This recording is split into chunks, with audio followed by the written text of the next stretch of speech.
आज पीएम मोदी का गुजरात दौरा। पीएम बोले, किसानों के हित के लिए 24 घंटे तैयार हैं। किसानों के कंधों से बंदूक चलाने वालों को जल्द जवाब मिलेगा। लगातार 20 दिन से जारी है किसानों का आंदोलन। सरकार और किसानों के बीच नहीं बन पा रही है बात। कृषि कानून वापस लेने की मांग पर अड़े हैं किसान। कृषि कानून के खिलाफ प्रदर्शन में अब तक 13 किसानों की मौत हो चुकी है। किसानों ने कहा 20 दिसंबर को श्रद्धांजलि समारोह रखा जाएगा। एबीपी न्यूज पर किसानों और सरकार के बीच बातचीत।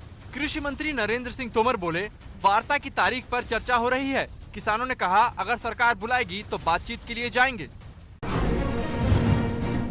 कृषि मंत्री नरेंद्र सिंह तोमर से मिलने पहुंचा किसानों का प्रतिनिधिमंडल। 30 किसान नेताओं ने मुलाकात कर कृषि बिल पर समर्थन दिया। मध्य प्रदेश में किसानों के लिए शिवराज सरकार का बड़ा ऐलान। सीएम शिवराज ने सोयाबीन की फसलों में नुकसान के लिए किसानों के खातों में 1600 करोड़ रुपए डालने का ऐलान किया। देश की सबसे बड़ी ट्रेड एसोसिएशन एसोचैम ने किसानों के आंदोलन पर जताई चिंता। रिपोर्ट में कहा, आंदोलन से हर रोज 3500 करोड़ रुपए का नुकसान हो रहा है। शुक्रवार तक को बीजेपी में शामिल हो सकते हैं शुभेंदु अधिकारी। सूत्रों के मुताबिक नंदीग्राम विधायक के पद से इस्तीफा भी देंगे शुभेंदु। टीएमसी के बागी नेता शुभेंदु अधिकारी को केंद्र सरकार ने दी जेड कैटेगरी सुरक्षा। इससे पहले शुभेंदु अधिकारी ने राज्य पुलिस की जेड कैटेगरी सुरक्षा छोड़ दी थी।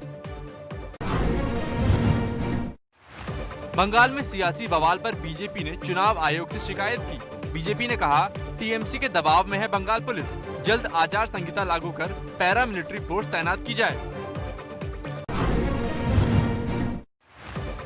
आम आदमी पार्टी ने यूपी में विधानसभा चुनाव लड़ने का ऐलान किया। केजरीवाल बोले, यूपी में भी दिल्ली जैसी सुविधाएं देंगे। यूपी में आम आदमी पार्टी के चुनाव लड़ने के ऐलान पर बीजेपी का पलटवार। बीजेपी ने कहा, सिर्फ डींगे हाँकते हैं केजरीवाल। कर्नाटक विधान परिषद में गोरक्षा कानून पर बहस के दौरान जमकर हंगामा हुआ। विधान परिषद के सदस्य आपस में भिड़ गए। सदन में मार्शल बुलाने पड़े। कर्नाटक विधानसभा में हंगामे के दौरान कांग्रेस विधान परिषद के सदस्यों ने उपसभापति को कुर्सी से खींचकर नीचे उतारा। उपसभापति के साथ धक्का मुक्की भी की। गुजरात के कच्छ में पीएम मोदी ने 3 बड़ी परियोजनाओं का शुभारंभ किया। समुद्र के पानी को पीने के पानी में बदलने वाले प्लांट का भी शिलान्यास किया। कच्छ में पीएम मोदी ने कई दलों के साथ मुलाकात की।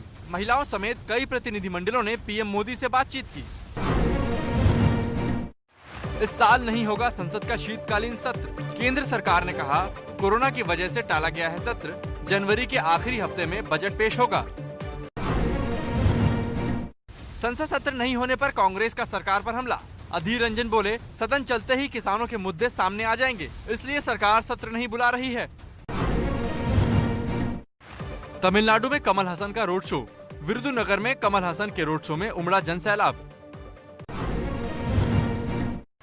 कांग्रेस में मचे घमासान के बीच सोनिया गांधी को कमलनाथ की सलाह। बोले, नाराज नेताओं से मिलकर बातचीत करें सोनिया गांधी।